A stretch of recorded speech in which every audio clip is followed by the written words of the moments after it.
Around 1440 BCE, work crews walked back into the temples of a pharaoh who had been dead for 20 years and started chiseling her name off the walls.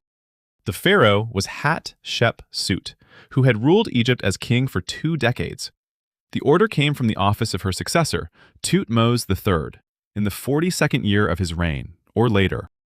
The target was the cartouche, the rope ring that holds a royal name. Crews cut out her rings and carved her father's and husband's names in their place, building an unbroken line of male kings that never happened. Why stone? In Egypt, the name was not a label. It was existence. To cause his name to live was a prayer with a mechanism, so cutting the name was a second death, administered by the state. That late date is the tell. Revenge does not wait 20 years. What waits 20 years is a succession problem. The heir of Thutmose III was a child, and the precedent that a woman could be king had to disappear. Egypt would run the same chisel in reverse. A century later, Akhenaten sent crews across the country to erase a god.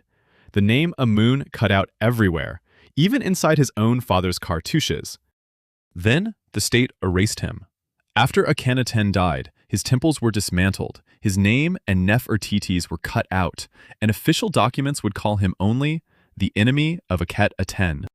Ha-Rem-Heb, the general who inherited the mess, demolished the heretics' temples at Karnak and packed the blocks inside his new gateway pylons. Deletion as construction material. Here is the accident. Those standardized blocks, ta, la, tot, survived in the dark inside the pylons, and excavators have pulled out tens of thousands. The erasure preserved the archive. Tutankhamun tried restoration instead of erasure.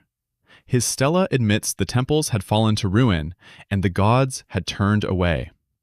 Then Ha-Rem-Heb carved his own name over Tutankhamun's on the restoration document. The cleanest edit was a list. On a temple wall at Abydos, Seti I's approved kings run from Amenhotep III straight to Ha-Rem-Heb. Hatshepsut, Akhenaten, Tutankhamun. Not defaced, never there. Ramesses II read all of this as a threat. He cut his cartouche so deep that no later chisel could reach the bottom of the glyphs, and recarved dozens of older monuments with his own name. Rome gets the famous phrase for this, Damnati o memo rie, and even that phrase is modern.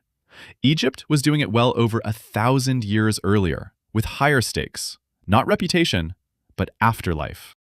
The modern version is not a bonfire. It is de-indexing, the account suspended, the result delisted, a name that still exists, returning nothing. Egypt bet that memory lived in stone, and lost both ways.